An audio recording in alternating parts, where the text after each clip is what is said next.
Hi there again, my fellow wayfarers. This time it's a different video. I'm having some trouble with too few photos on some days of my Camino adventure, but I found a solution. Only it'll take 3 to 4 months at least before I can implement it. A talented friend of mine will draw a few avatars for me to fill in the black holes between the photos and videos, but now she's a little bit too busy with school stuff. I'll need to be a little creative until then. Of course, I'll prepare as much as possible in the meantime, so I only have to paste the frames into the videos where needed. As I'm still walking now and then, and because there is a part of the Camino to Santiago close to where I live, I wanted to make at least 2 videos of my walks on this path. Last week I went to the Abbey of Postel for the first time since moving here temporarily. Because it's more than 8 kilometers of walking to that place and then more than 8 kilometers back again, I went with my bike. That was the 3rd time I used my bike since moving here. The tires always get deflated really fast and I've never really inflated them myself until this little trip. The first time I tried, I broke the little lid and needed to go to the bike shop to get a new tire. Yay! The pump I got with the bike is not suited for it, what is really frustrating. The last time I asked the homeowners if they had a better pump, and indeed, I was so proud of myself, but it wasn't enough. So I had a hard time going forward. But this time I found out I held the pump the wrong way. It has 2 sides and I don't know what the fake side is for. Even the homeowner said he doesn't use it because of that. On my way to the Abbey of Postel, I could feel the difference and was really glad that the tires were now fully inflated. When I arrived at the Abbey, I couldn't remember the code of my lock. That's how long it has been since I last used it. Fortunately, I remembered 2 digits of the 3, but not sure where they needed to be. After several minutes and thinking that the people who were walking there were thinking I stole the bike or something because it was covered in so much dirt with cobwebs and all of that, and that I was trying to open the lock for far too long to be normal, I finally managed to open it. There wasn't so much people around, nor children, so it was quite quiet. I saw cute little Bambis grazing, and when I turned my back to them, I suddenly heard a sound like a child that was enthusiastic about something. But I haven't seen any children around just a few seconds ago, so I was confused. Until I saw one of the little deer running from another, making that same sound. So it was a deer. It was so cute. Here is a clip from that moment.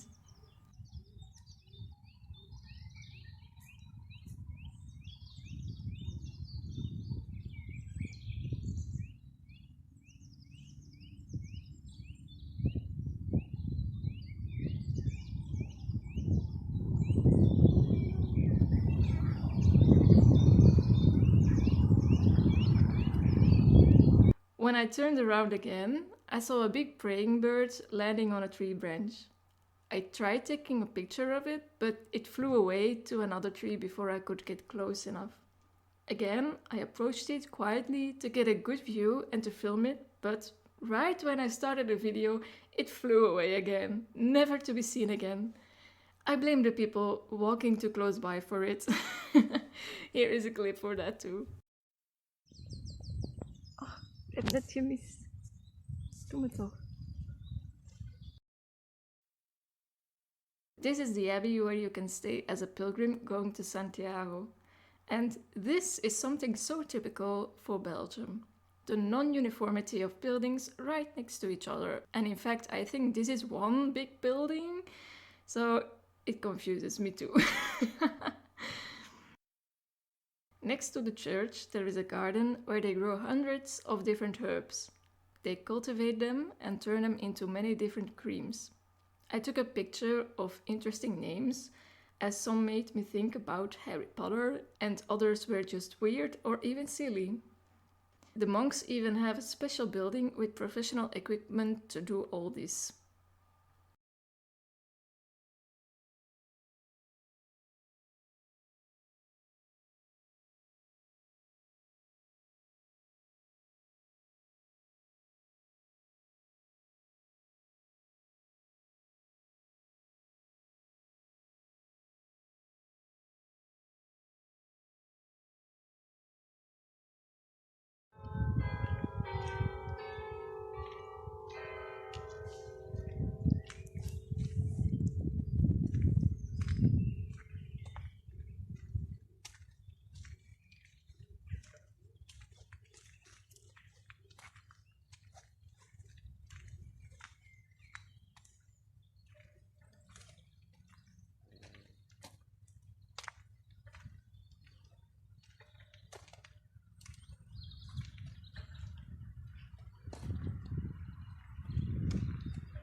Oops. I wanted to go inside the church, checked for the mass hours as not to disturb any ceremony. Still, it seemed there was one about to start, even though the announcement board said it would begin 1 hour later. You can buy cheese in the shop of the abbey, as well as the special creams made from the herbs in the little garden.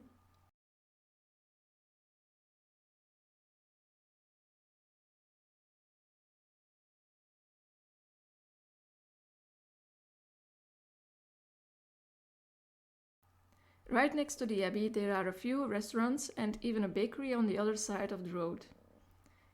Next to that bakery, I think there is a sort of camping site. If you want to go from Postel to Dessel or even Mol as a pilgrim, you take this road. Yes, there are Santiago shell arrows you can follow, so don't worry.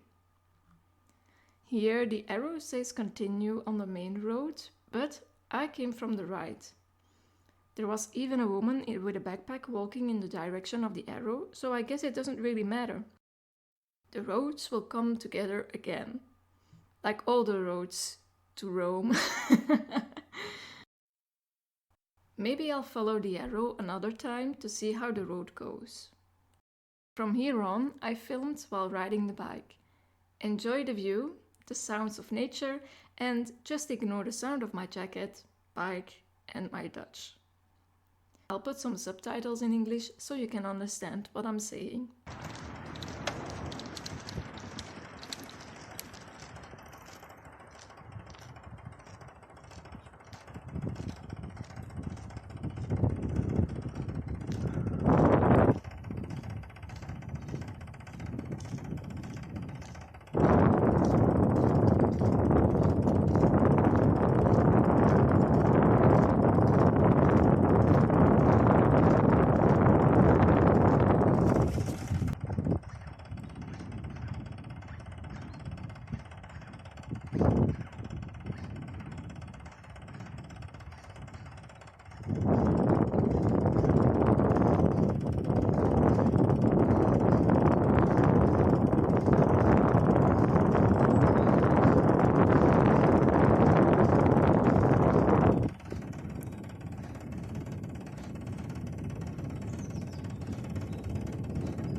Nu weer terugkeer de handtas, maar ja, whatever.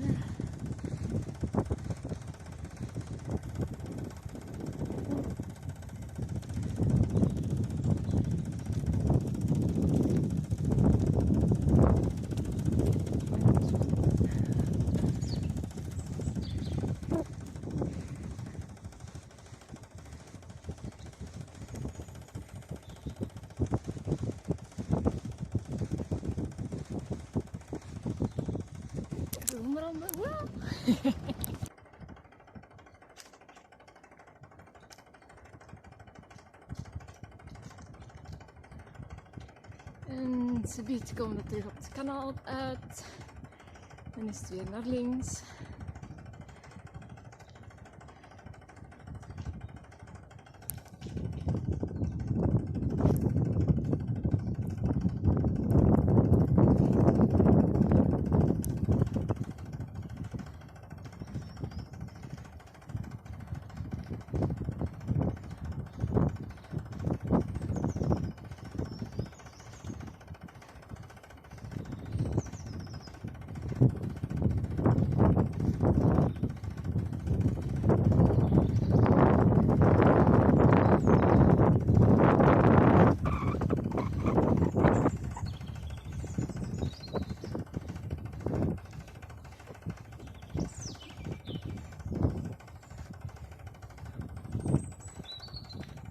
Zon in mijn ogen.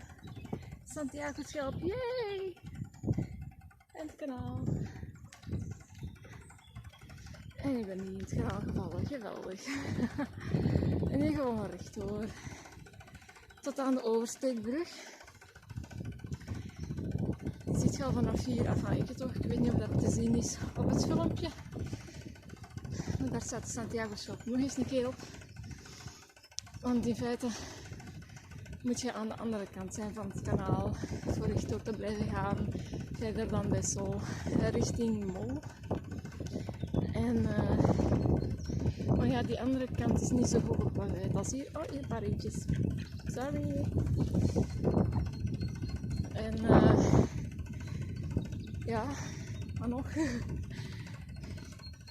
Ik blijf gewoon op deze kant rijden. Anders moet ik met mijn fiets heel de brug over. En aan de andere kant gaan fietsen. Op zand. Allee, redelijk verhard zand, maar dan toch. Deze is veel gemakkelijker. Maar als je dus gaat wandelen als pilgrim, gewoon de brug oversteken. En dan moet je toch helemaal aan het einde, het kruispunt van het kanaal, van de kanalen, toch oversteken en dan even een omwegje maken. En dan, ja, voilà. Dat was het. Enjoy! Buen camino!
that is the Tower of Cesfort. You can go to the top and there you'll have an amazing 360 degrees view of the environment. There is so much green here, so it's a feast for your eyes. On the balustrade, they wrote the names of important landmarks and even cities together with an arrow in the right direction and even how many kilometers it's from that point. In the middle of the platform, there are bigger arrows going all around, pointing to the big cities around the whole world. Again, with how many kilometers until you get there, in bird's eye view of course. Around the corner there is a famous boat, the pancake boat. It has more than 280 different pancakes. Can you imagine? It's also a real boat. Sometimes it navigates the canals, but it's mostly on that same spot.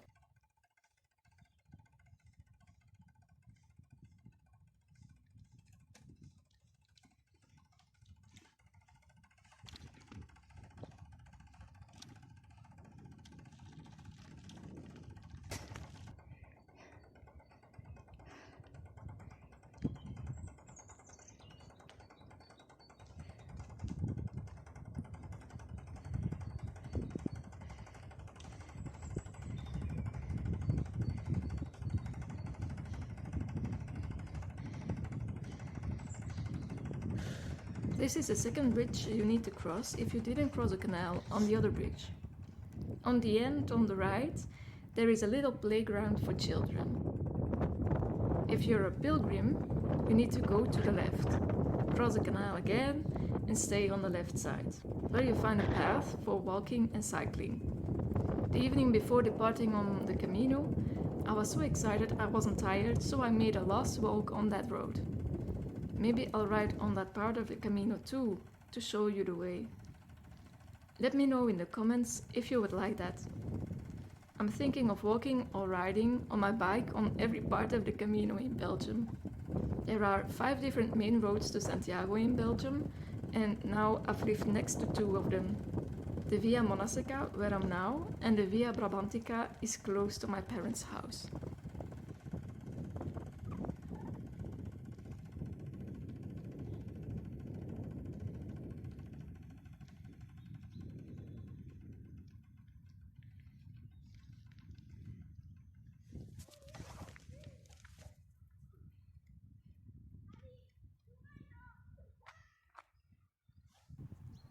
Thank you for watching, listening, and buen camino!